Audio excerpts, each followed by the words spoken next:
gratitud, pero también intercediendo por tu obra, por las iglesias, por los hermanos, Señor. Gracias por esta carga que has puesto en nuestro corazón. Y te pedimos, Señor, que si hay todavía hermanos que vienen de camino, que tú les guardes, Señor, y que les conduzcas, Señor, hasta este lugar de oración. Todo te lo pedimos en el nombre de Jesús. Amén. Amén. Bueno, pues la lectura que tenemos ahora está en Judas y vamos a leer los versos que van desde el 12 al 16. Judas capítulo 12, los versos que van desde el 12 al 16. Y la meditación lleva por título Contender al evitar conductas perturbadoras. Explicaremos un poquito más esto. Dice Judas versículo 12. Estos son manchas en vuestros ágapes, que comiendo impúdicamente con vosotros se apacientan a sí mismos. Nubes sin aguas llevadas de acá para allá por los vientos, árboles otoñales sin fruto, 2 veces muertos y desarraigados. Fieras ondas del mar, que espuman su propia vergüenza. Estrellas errantes, para las cuales está reservada eternamente la oscuridad de las tinieblas.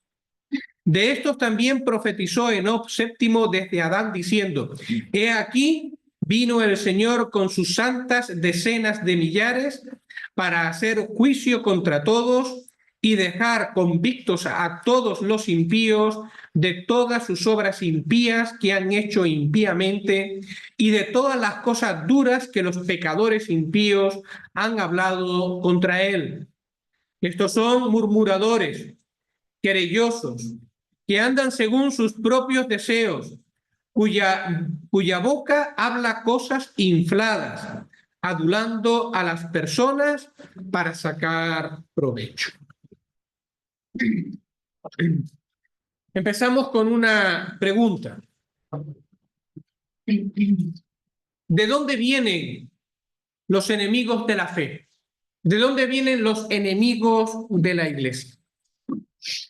Y a veces pensamos, y creo que es correcto, que los grandes enemigos de la fe, los grandes enemigos de la iglesia, pues es los gobiernos anticristianos, son los gobiernos ateos, son esas agendas anticristianas que se están poniendo en marcha en medio de este mundo, es la sociedad y ese deseo que hay ahora de llamar a lo bueno malo, a lo malo bueno, y pensamos que los enemigos vienen de ahí y están ahí.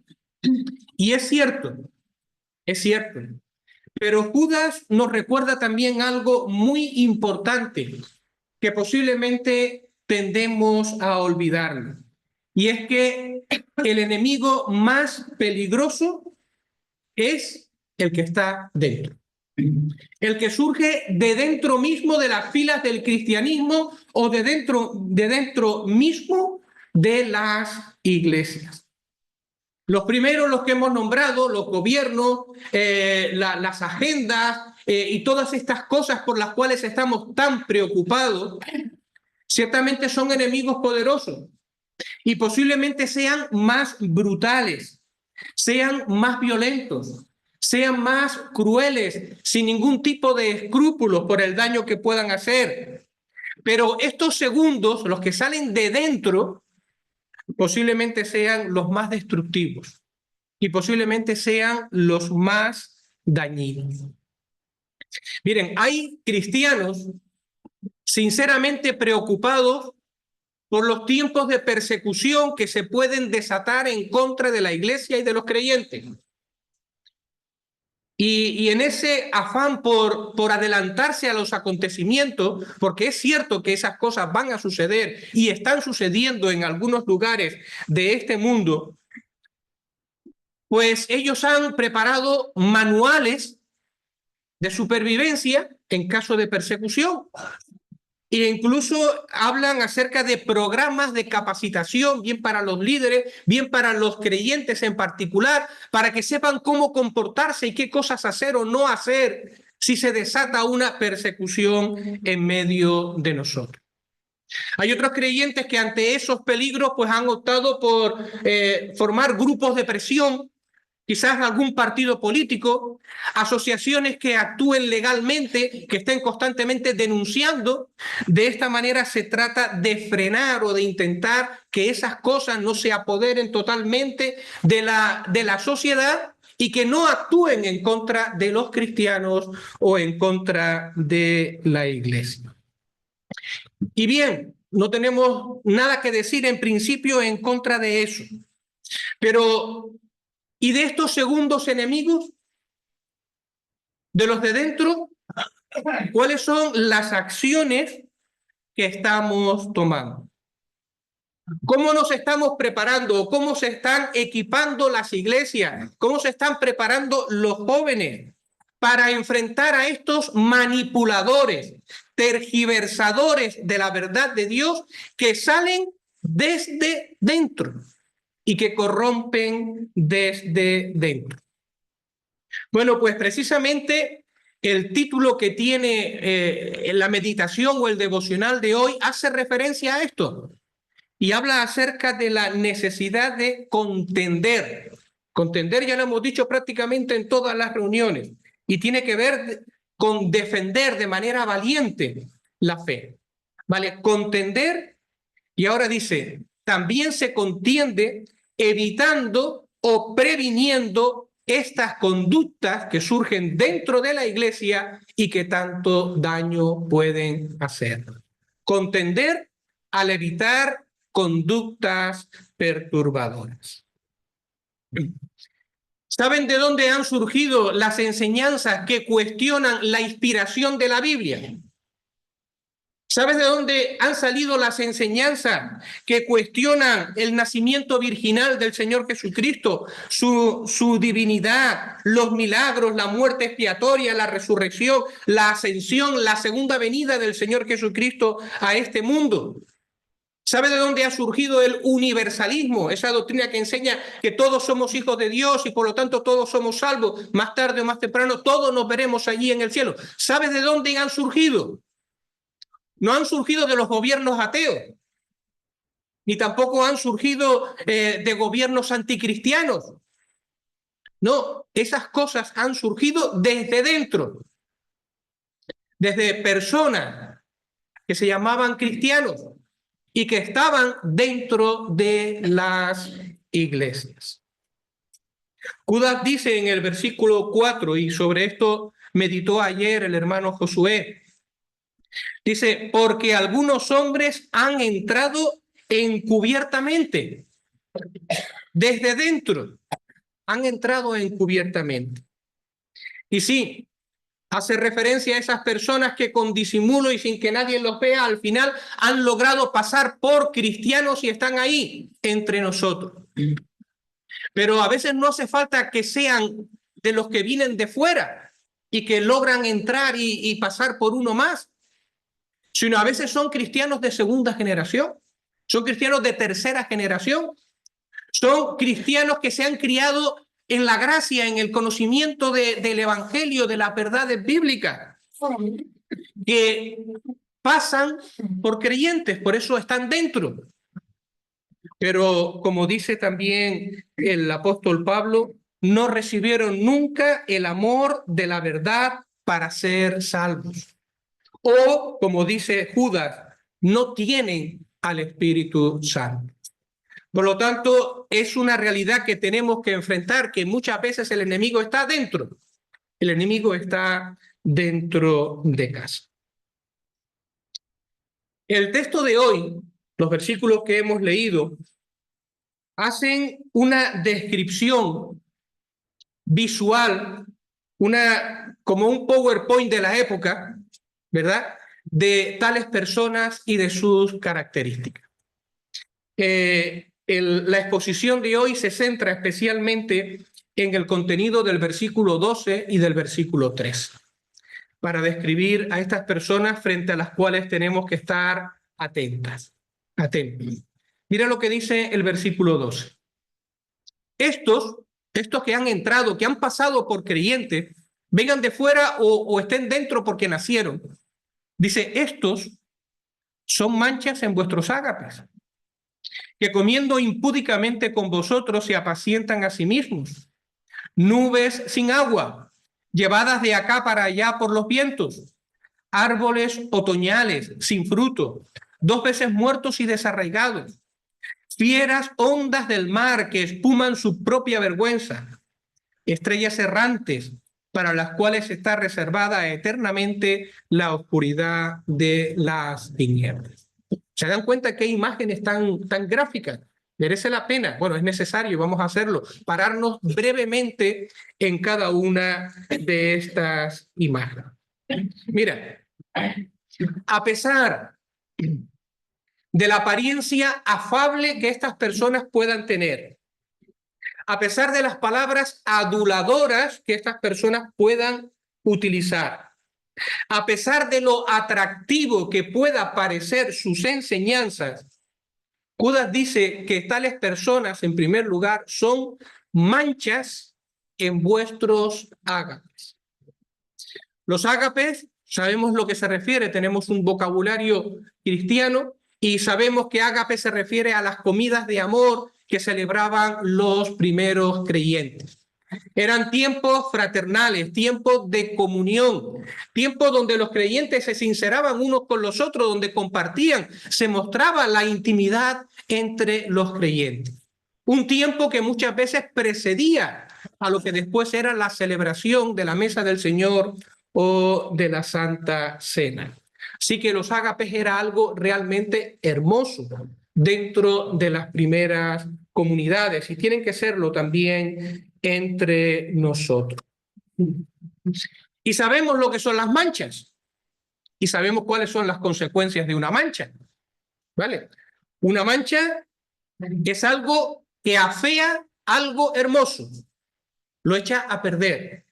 Una mancha es algo que le quita valor a una cosa, a un objeto. Una mancha es algo que estropea, ya no me sirve, está manchada. Y entonces hay que desechar. Pero la palabra manchas también tiene otro uso. Y en este caso los traductores bíblicos e incluso los expositores, pues a veces se debaten entre ver cuál es el uso más adecuado en este contexto. Pero nosotros podemos usar los dos, sin ningún problema, porque tienen gran validez también para nosotros. ¿Saben cuál es el segundo uso o otra equivalencia de esta palabra que aquí se traduce por manchas?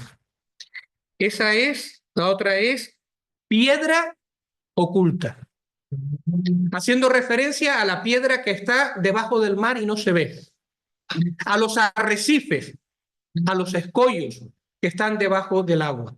También esta palabra se utiliza para ello. ¿Y sabe qué es un arrecife? Una trampa mortal para la navegación, porque como no se ve, si el capitán o el marinero, el que lleva el barco, no sabe que está ahí, lo más fácil es que termine encallando y hundiendo la nave. Entonces, ¿qué es lo que está diciendo aquí? Bueno, pues frente a estas personas, que son personas que escandalizan a los creyentes porque son manchas, que ensucian el testimonio de una congregación, que desvirtúan el testimonio de una congregación porque son manchas con su comportamiento. Contra estas personas que son tropiezo para los creyentes, porque son como una trampa oculta que al final hace tropezar y hace zozobrar, y pueden hacer que creyentes nuevos en la fe terminen zozobrando. Creyentes incautos o creyentes sencillos que terminen también naufragando, o personas que quieren escuchar del Señor y que se acercan con deseo de escuchar la palabra, que terminen también naufragando.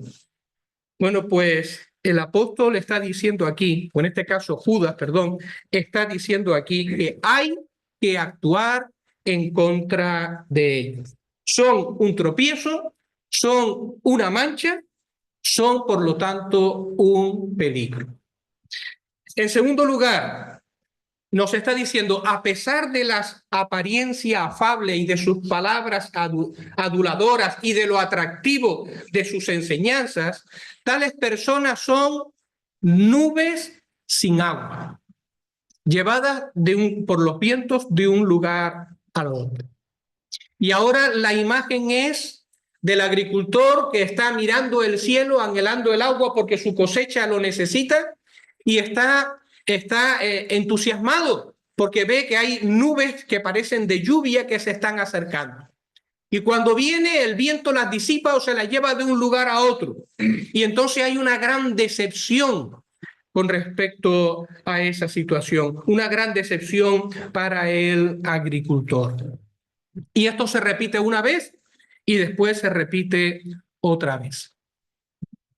Hay un expositor bíblico que escribe literalmente y dice así: los herejes son abundantes en palabras, pero no presentan nada de sustancia ni de refrigerio. Al final no hay alimento para la tierra y el fruto no sale.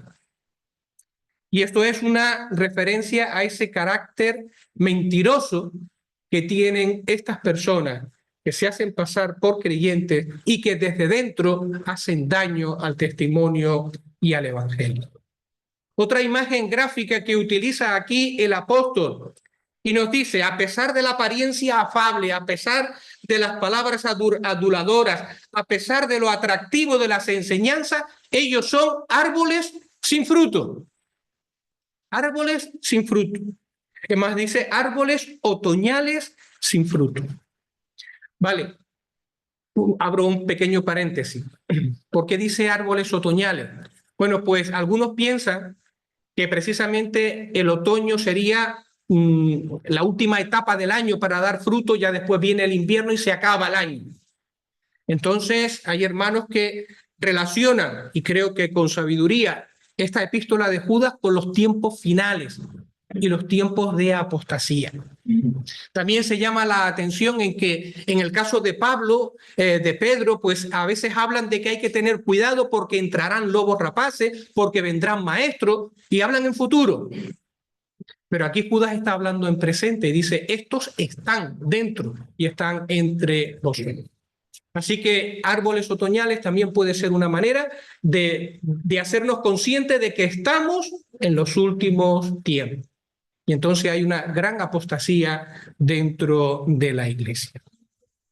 Pero bueno, volviendo a los árboles otoñales, ¿sabe cuáles son algunos de los frutos que se recogen en otoño, en septiembre, a partir de septiembre, durante esta época del año? Yo sé que hay aquí alguno que es experimentado en estas cosas.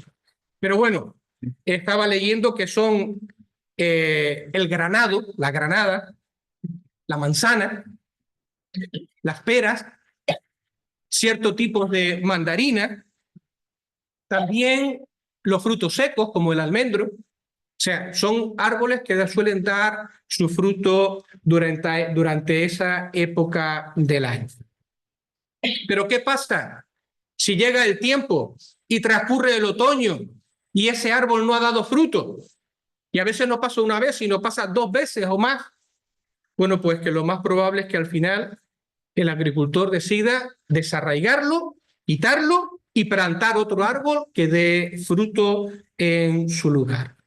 Ese árbol es un árbol muerto porque no da fruto.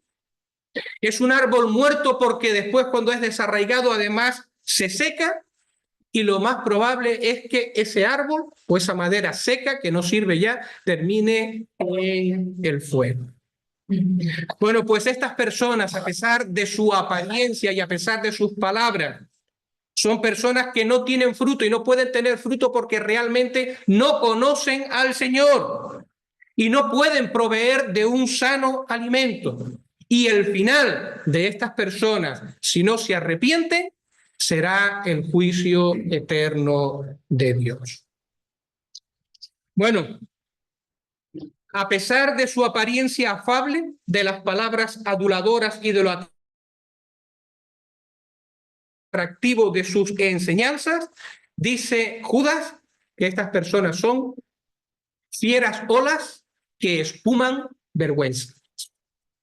Fieras olas que espuman vergüenza. Y aquí leemos Isaías 57:20.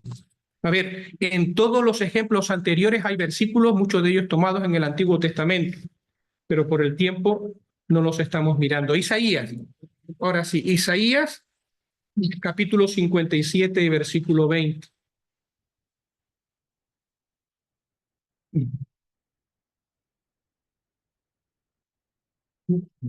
Pero los impíos son como el mar en tempestad, que no puede quedarse quieto, y sus aguas arrojan cieno y lodo.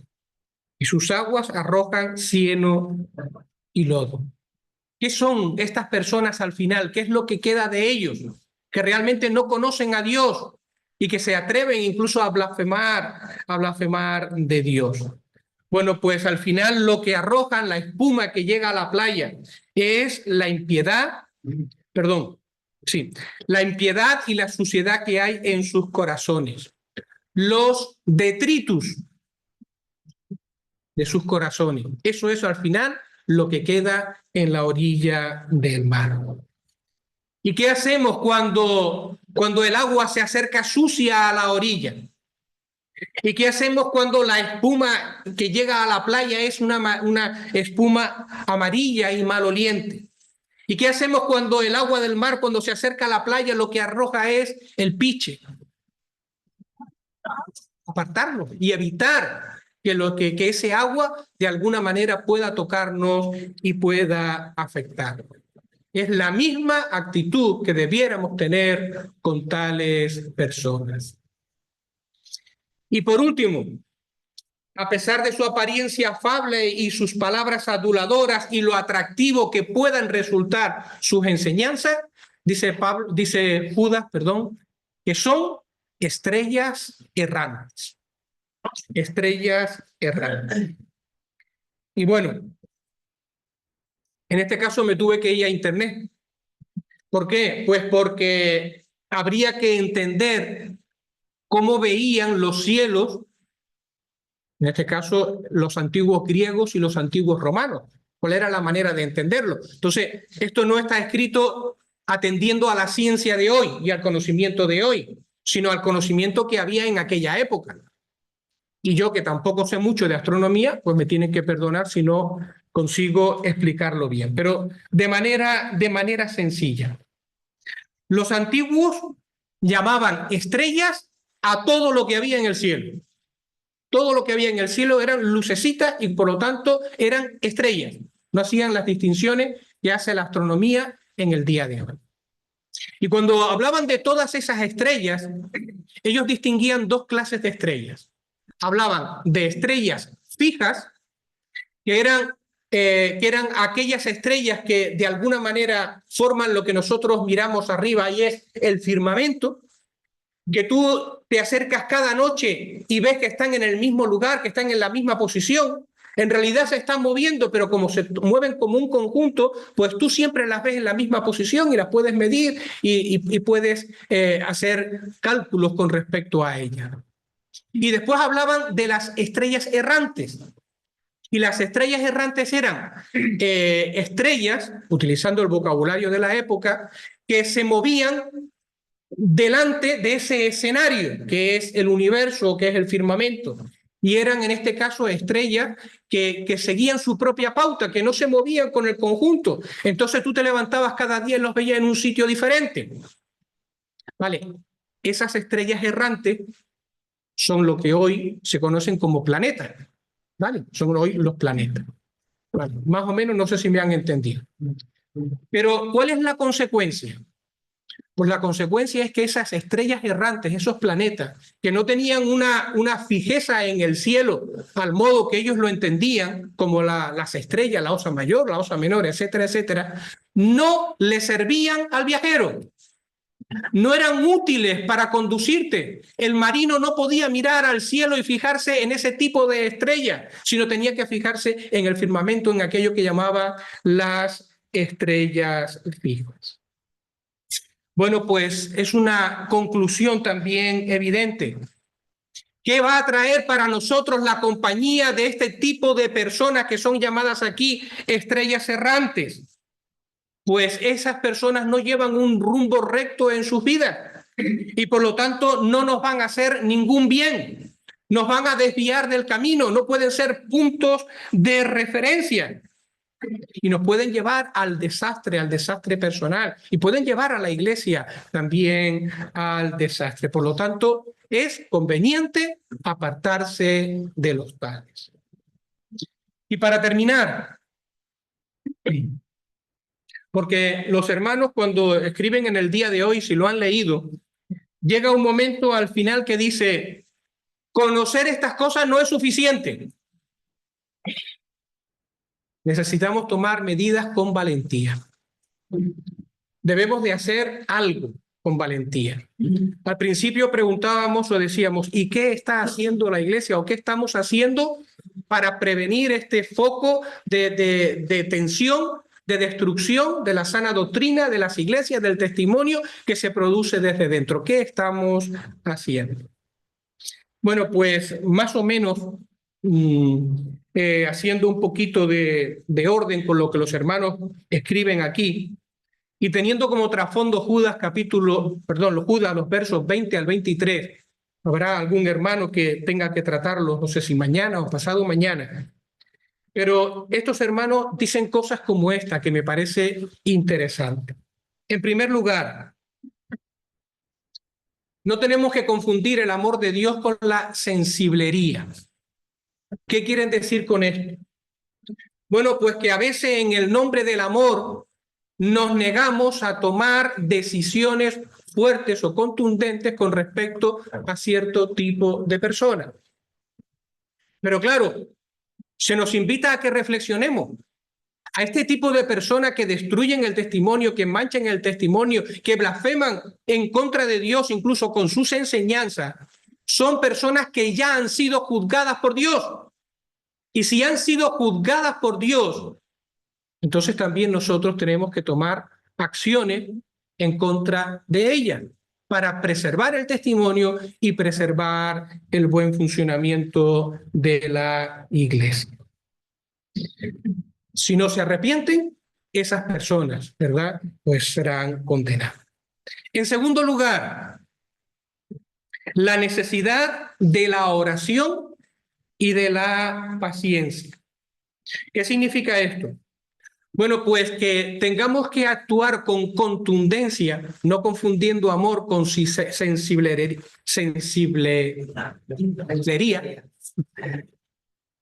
No significa que vamos a ir por ahí cortando cabezas.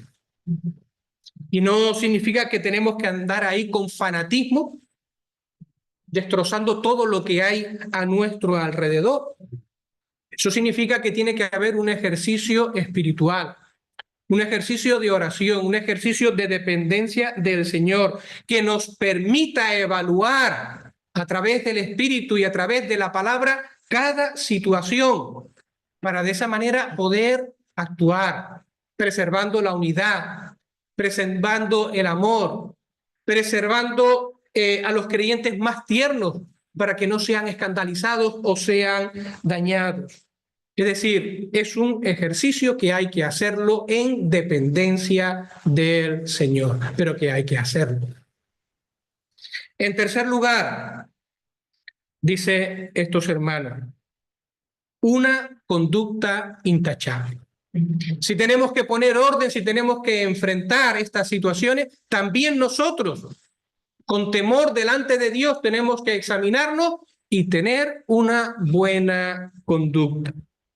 Y escribe en las páginas, escribe el hermano, no podemos responder a los presumidos con arrogancia, a los difamadores con calumnia y a los apasionados según nuestras pasiones humanas. Entonces, no solamente se trata de ser íntegros en doctrina, que tenemos que serlo, sino también íntegros en nuestro carácter y también en las formas en las cuales hacemos las cosas. Y por último, tenemos que equipar con la palabra de Dios.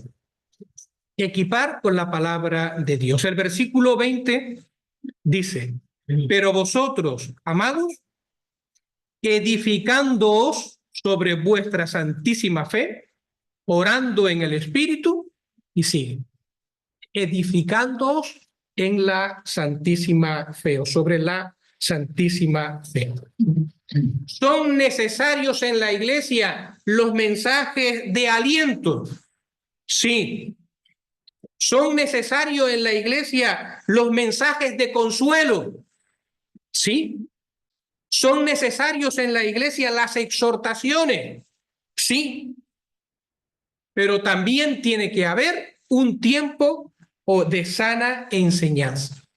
Y se tiene que instruir a la iglesia en todo el consejo de Dios. Porque si los creyentes sí somos animados constantemente, somos animados a ser esforzados, somos consolados, pero si el fundamento no se está poniendo y detrás de eso no hay una enseñanza sólida y una aceptación sólida de la palabra de Dios, al final corremos el peligro de ser desviados o arrastrados de alguna manera por todos estos habladores y todos estos aduladores que muchas veces surgen desde dentro, que conocen las virtudes y las flaquezas del cristianismo, porque están dentro y podemos ser manipulados a su propio antojo. Por lo tanto, es necesario equiparnos con la palabra de Dios. Pues hermanos, que el Señor bendiga su palabra en nuestros corazones. Y sin más, vamos a pasar ahora al tiempo de oración.